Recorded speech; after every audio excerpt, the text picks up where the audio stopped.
Convido os irmãos a abrirem suas Bíblias no livro de Atos, capítulo 18, verso 9. Atos, capítulo 18, verso 9.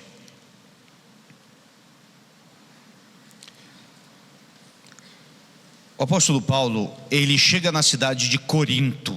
Ele sai de Atenas após grande perseguição que ele tinha sofrido antes em outras cidades.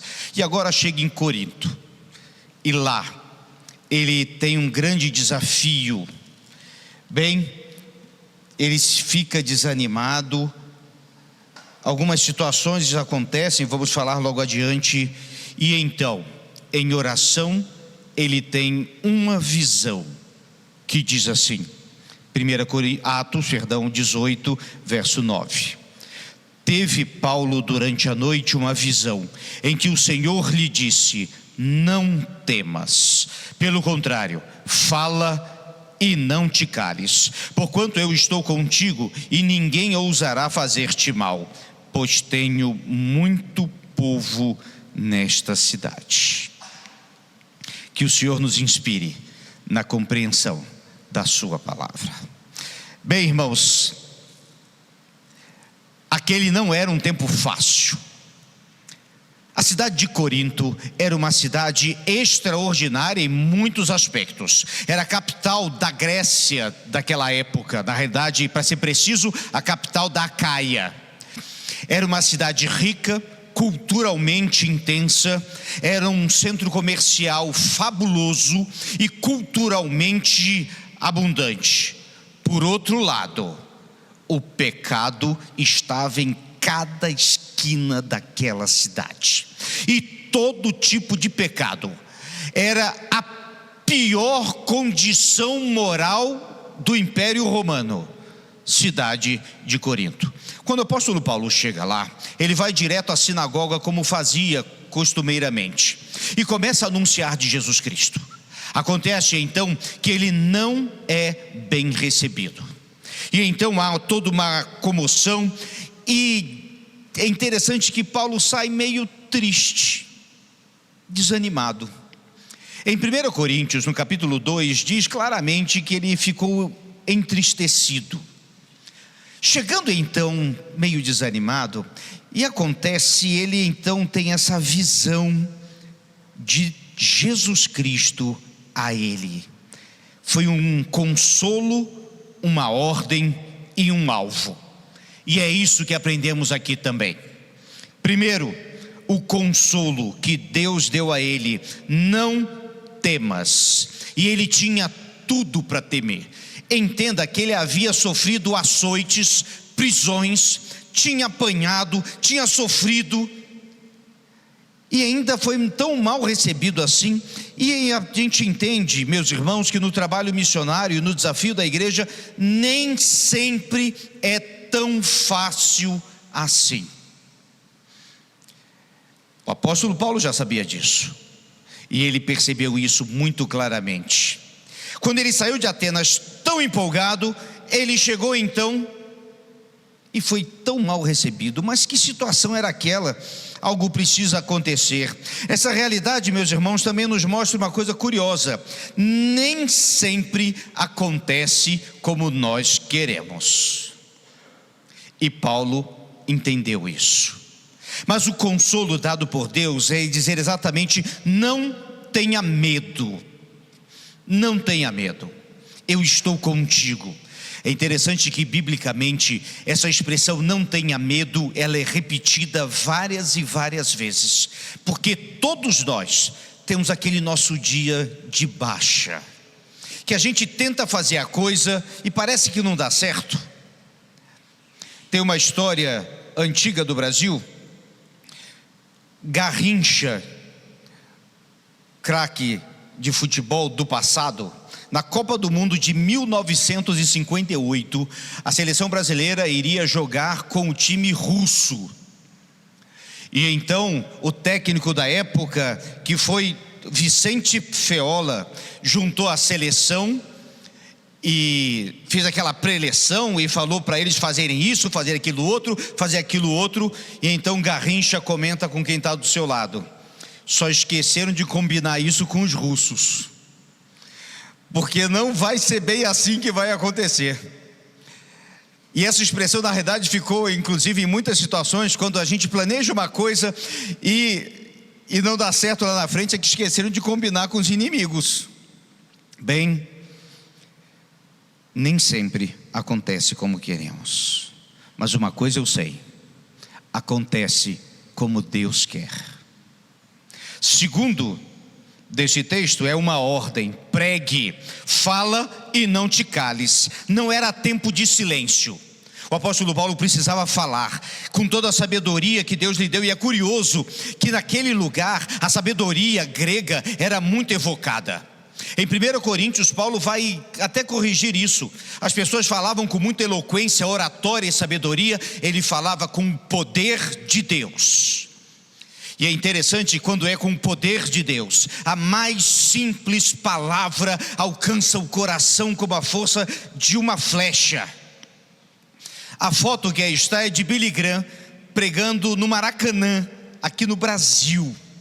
Creio que na década de 60. Foi um grande movimento dos batistas brasileiros, quando Billy Graham, esse servo de Deus, pastor batista, evangelista, anunciou o evangelho.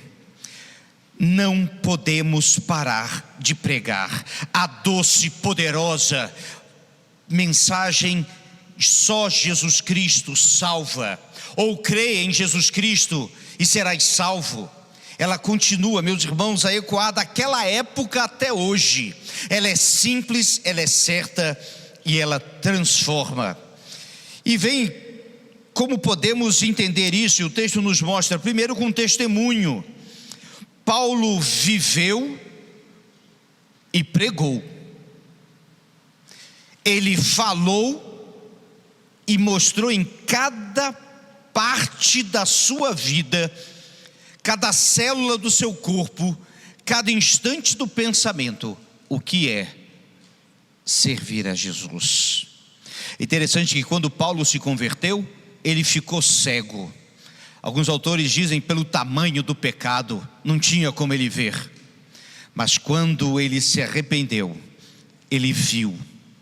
E viu não apenas o Senhor Jesus, viu o que tinha que fazer e testemunhou. E testemunhou da palavra de Deus. Diz o texto logo em seguida que ele passou 1 ano e tanto lá em Corinto, ensinando da palavra de Deus. Então vamos ensinar a palavra de Deus. E ele fez isso com insistência. Tentaram calar Paulo, não conseguiram. Se tem uma coisa, meus irmãos, muito forte no evangelho, é que não dá para silenciar. Não dá para silenciar. É preciso anunciar com toda a autoridade, com toda a força de nossas vidas e com insistência. Tentaram calar Paulo, mas não conseguiram. E eu fico pensando a quantidade de muitos que estão aqui, inclusive, quantas vezes disseram não para o evangelho, ouviram e disseram não, quase, mas disseram não, e alguém insistiu. E quantos aqui mesmo já insistiram tanto com tantas pessoas? E vamos continuar insistindo. Lá começou a igreja em Corinto. Paulo saiu da sinagoga e entrou na casa de certo cidadão corinto lá, próximo à sinagoga. Ali começou uma nova igreja. Depois um dos que perseguiram Paulo se converteria. Lá ele conheceria Priscila e Áquila, um casal precioso que fazia a obra e acompanhou Paulo, e tantas outras coisas aconteceram. Mas, meus irmãos, Jesus não apenas tranquilizou, não apenas deu uma ordem, mas ele estabeleceu um alvo. Havia muitas pessoas naquela cidade. Haviam exatamente 250 mil habitantes em Corinto naquela época. 250 mil, era uma cidade grande no contexto do Império Romano. Entenda, meus irmãos, o que estava acontecendo ali. E a gente precisa entender uma coisa: os planos do reino são do reino, não são nossos. Certo autor disse que o homem faz planos e Deus ri. porque Ele olha para os planos, e às vezes a gente faz uns planos evangelísticos nossos aqui, e a gente bota assim: vão ter 15 decisões, 50 batismos. E a gente deveria ter vergonha de colocar um alvo desse. Os planos do reino são do reino, e havia muito povo de Deus naquela cidade que precisava ouvir do evangelho. E trazendo para os nossos dias, meus irmãos, como isso ainda é real, como ainda há muito povo de Deus aqui em Goiânia, em Goiás, no nosso Brasil, como há muita gente que precisa ouvir falar do evangelho do Senhor Jesus. E por isso, essa mesma visão nos alcança hoje, e precisamos entender como ganhar a nossa pátria para Cristo. A Bíblia nos ensina, em primeiro lugar, testemunhar de Jesus. Cada crente é uma testemunha de Jesus Cristo, com a sua vida, com a sua voz, com as suas mãos. Cada ato, cada reação, cada palavra, o jeito de viver em casa, a família, testifica de Jesus Cristo. O seu testemunho é importante. Não importa onde você esteja, importa que você testemunhe. Segunda coisa que o texto nos mostra é que precisamos viver como Jesus. Precisamos melhorar, meus irmãos, todos nós. Terceiro, você precisa se envolver na igreja, que quanto mais a igreja se fortalece, mais nós vemos a igreja crescer e avançar. A igreja é o lugar para adorar, para crescer e para anunciar que Jesus Cristo salva. E temos a alegria da nossa igreja, podemos repetir isso muitas e muitas vezes. Aos que descerão as águas hoje irão se batizar na classe de batismo, e durante todo o processo eu sempre repito uma pergunta: você crê em Jesus Cristo como Senhor e Salvador da sua vida? Você crê nisso? E a gente continua insistindo nessa pergunta: você crê em Jesus Cristo como Senhor e Salvador na sua vida? Se envolva na igreja. Você deve investir em missões. Investimos em missões orando, e esse mês todo de setembro vamos ter motivos de oração por missões, investindo financeiramente e dando a nossa oferta para missões. Nossa igreja tem a alegria de dedicar 1/5 do orçamento da igreja para missões. E os projetos missionários que estamos investindo, o bazar missionário que faz acontecer as coisas para missões, nós investimos em missões, e é uma alegria poder investir em missões. E tem uma coisa que esse texto mostra, é que não podemos parar até que todos tenham ouvido falar. Todos. Pensem comigo, nós aqui somos a primeira geração da história da humanidade que tem capacidade tecnológica e prática de levar uma mensagem para qualquer lugar do Brasil. Vocês já pararam para pensar nisso?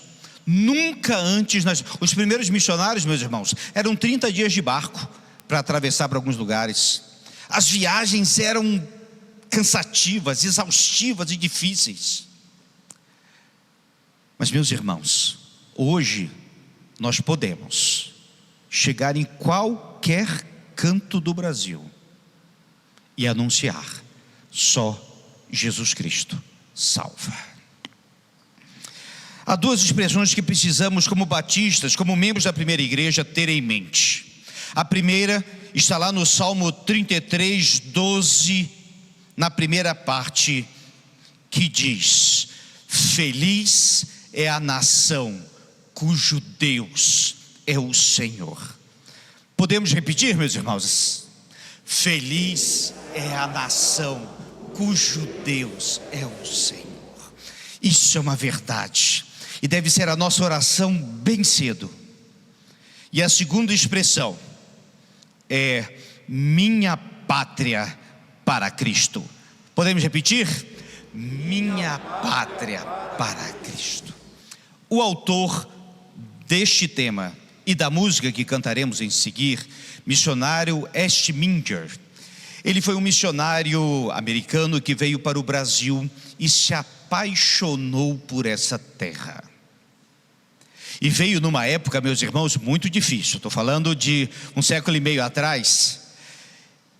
Mas ele chegou aqui e se apaixonou pela terra, mas ele não teve dias fáceis. Logo que ele chegou aqui, ele foi acometido de tuberculose, e na realidade toda a sua família.